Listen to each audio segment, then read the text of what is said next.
Stay-at-home dad chronicles. Breaking news, this just in. I got to ram some yams. So that was pretty sweet. I knew she couldn't ignore the success forever. I'm seeing if this bread maker is worth a fuck. We'll find out at the end of the video. If it is, it'll be in my TikTok shop, along with other things I know are tried and true. I'm not selling anything if I don't know if it's a piece of shit or not. So help a brother out, maybe Toptimus will get off my nuts about not making any money. Anyways, moving on. Somebody in the comments asked me if I would do Q&As. I thought that was a pretty good idea, so I'll just start with an A and you guys can give me some Q's. I'll tell you about how my wife and I met. You'd probably think we have some cute meeting story, like we met at a coffee shop and started talking or something. But you'd be dead wrong. We actually matched on Tinder. Both of our teams were going to the Super Bowl that year. The Eagles and the Patriots.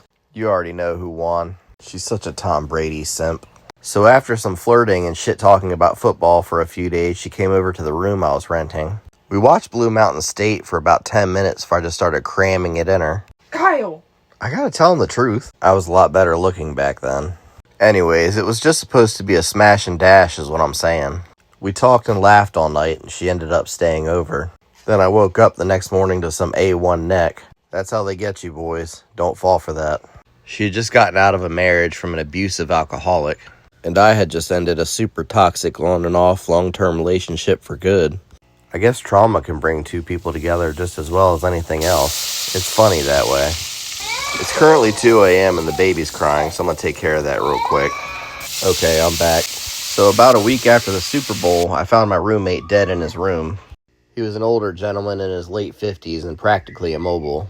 I tried to help him any way I could.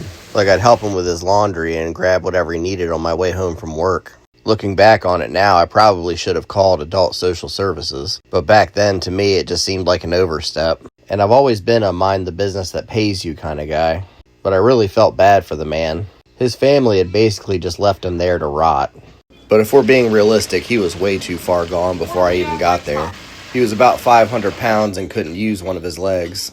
He just laid in bed all day and ate himself to death. And because I know some of you are probably going to ask, no, I didn't feed him. He would always get food delivered and eat it in bed. So between that and having to fight my other roommate every other night because he couldn't hold his liquor, it just seemed like the best thing to do was to move to her house. And the rest is history. We've never been apart ever since. Chicken and waffles with bacon green beans. I mean, it's chicken and waffles, 10 out of 10. Now let's see if this bread is good. That is some good bread. I know. Fuck, swarmball. That's insanely good. This is real bread. What's this feel like? You fucking Neanderthal. You fucking Neanderthal.